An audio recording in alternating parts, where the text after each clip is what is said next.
How you doing, folks?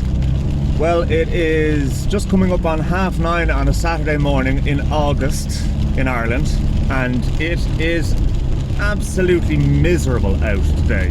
But I'm out on the road on my way up to meet none other than Mr. Ben Lawrence, who is up in Portadown in Northern Ireland, and he is going to tune up this Golf for me. Now, Ben is an absolute connoisseur when it comes to Weber carburetors, and I would fully accept that I have my limitations when it comes to tuning engines. I get them fairly close, but you know, when you have somebody who knows how to jet them correctly and, you know, get as much as you can from the engine, and especially in a car like this that's heavy on juice at the best of times, you need to have it running right so you're not just pouring petrol down the drain. So should be up there in about an hour's time. As I said, the Golf is actually driving quite well as it is, but every so often what happens is we get a flat spot when we're pulling away. It doesn't seem to be consistent. I'm not exactly sure what causes it. And the other thing as well too is if I go and accelerate hard from here, if I put the foot down, it'll bog down. So I think it might be overfueling. I think it could be flooding the engine a bit when we're moving. So, you know, so yeah, you're wasting petrol. But anyway, we're just out past Slane in County Meath in Ireland. Normally a beautiful part of the world, but hard to tell at this point in time. But yeah, I'll keep you updated, and hopefully we'll get a little bit of an interview with Ben anyway. Okay, so I'm now on the M1 motorway on the way up towards Northern Ireland. So given the fact that I've plodded along here behind the truck for a while, and I'm not going to bother myself overtaking it just yet, I'll give you a bit of a rundown on the Golf and what it is. You know what, we will overtake that truck. Come on, let's do this. So basically, I got it for my wife. She can only drive automatics, and I won't get into the backstory on that one, but I wanted to get her something classic that would kind of get her involved in the whole classic car scene, but would be easy enough for her to drive as well too. So I kind of had my eye on a Golf driver, which is what this is. Now, a Golf driver basically, it's more or less the GTI trim and spec level without the GTI engine. So you have this car has a 1.6 carb engine, but it's got things like central locking, power steering, a rev counter. It's actually quite well spec'd, and it's got a sunroof and all that as well too. Now, when I got it, it was driving, but it wasn't driving well. But I knew it had a lot of potential. It was hard to start when it was cold. There was a big clunk when you went to pull away. It was sluggish on the gear changes. The brakes were terrible, and it was generally grubby looking. So you know, you can see a diamond in the rough with these type of things. So I decided I would you know, tear into it. First thing to do was to try and sort out the brakes. So flushed out the brake lines, new brake fluid, readjusted everything. There was no seized calipers or anything like that. There was no leaks. So yeah, and I mean, it actually, all the shoes had been replaced and the pads had been replaced. So straight away I could see that somebody had made a start on doing jobs right in this car. We just hadn't kind of seen them through to completion. So I didn't need to do any of that. So it was great. I didn't really need to spend a huge amount of money on the brakes. Got them all adjusted out. Absolutely perfect. I, at this point in time, put it through the NCT, which is the National Car Test in Ireland. Essentially it's the same as the MOT in the UK, but arguably more thorough. So it actually pretty much passed. It failed on a fog light. They didn't know how to use the fog light switch in the car. It's a two-position thing, and the hazard light switch was failing, so it kept getting stuck. So it failed on that. Replaced those parts.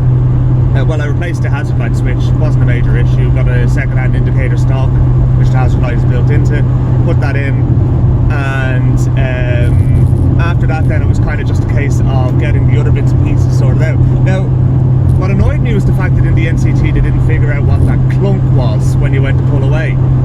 And I looked, and I was expecting to see worn bushes in the lower wishbones, but the bushes were absolutely fine. So I said, okay, well look, you know, there is definitely a problem there. So I was talking to a friend of mine, and I got him to have a look, and I put the car into reverse and moved the car back a little bit, and he told me that the whole wheel was moving forwards and backwards in relation to the car when you went to move forward or backwards. So that told me that there was obviously something seriously amiss. So I brought the car home and I took the lower wishbone out, and the wishbones had been replaced in the past, but I had ordered new wishbones anyway. They're not big money. Put them in. I went to put them in and I noticed there's a spacer missing on the back lower bushing on the lower wishbone, and so I got the machine shop in my job to turn up two spacers, put them in, problem sorted.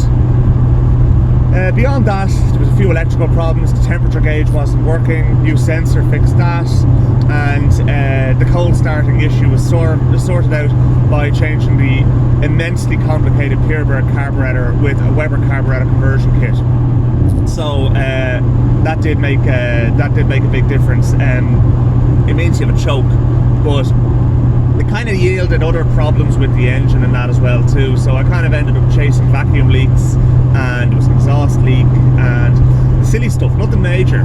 But this mission I'm on at the moment about going up to Northern Ireland is it's the final piece of the puzzle to get the engine running 100%. I've serviced it, I've changed the oil and filters, I've changed the spark plugs. It's actually, as I said, it is driving really well at the moment, but it's I just feel it could be better. So it'll be one of those things that I'm hopefully now when I'm driving back home later on today, that the car will pull along really nicely, be using less petrol, and it'll be more reliable for me, and it'll thank me for the reliability.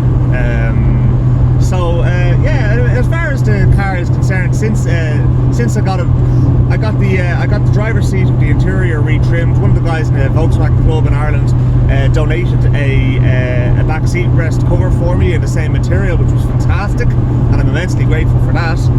Can't remember his name offhand, which is terrible, but I should. But anyway, I got an auto trimmer to actually put that on properly and do a nice job on it. So I scrubbed up the interior, and to be honest with you, it looks like a new car in here. The only thing I have to do still is to just sort out a couple of bits in the headlining and to sort out the parcel shelf.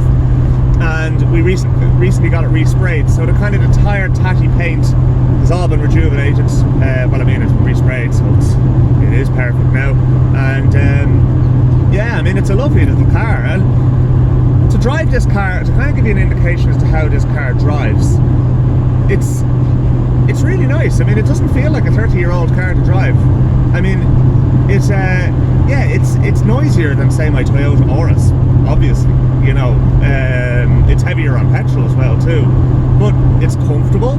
It's got any of the luxuries you'd want, and I actually really like driving this little car, and it's very manoeuvrable. Visibility is fantastic. The engine does actually pull along quite well. 75 horsepower that the 1.6 engine has actually seems like quite a lot in a car that's this weight. I think they're only about 950 kilos, give or take. I can't remember exact figures, but they're not far off that mark. But it's a car that's worth keeping now, and we will. So my wife likes it, I like it, and it's kind of a second family car for us now as well too. Obviously she uses it periodically, but I'll give her the Toyota if she's going on a longer drive or whatever as well too. I've taken it in and out of work the odd time, but let's see how Ben gets on the tune-up. Anyway, it'll be interesting. At least I was able to give you a bit of an indication as to what the car is like from this point forward. I hadn't started making YouTube videos when I bought the car, so this is kind of a new thing for me. The rough and ready editing style is probably evidence of that. But I'll come back to you in probably, I'd say we'll be there in about an hour from here, and see how we get on. Okay, so luckily enough the weather held off, and we've got the air filter back onto the carb, and seems to be ticking over quite nicely. A few final tweaks to do, and hopefully should be good to go. Timing was out a little bit, and the mixture was out a little bit as well too. Not a great deal. It just seems that these engines seem to be very particular about how well they run. But we'll see how it drives now on the way home. Okay, Okay, so I'm on the way home now, going the opposite direction on the M1, or what will be the M1 when I get back into the Republic of Ireland. The car is driving absolutely brilliantly now, I have to say.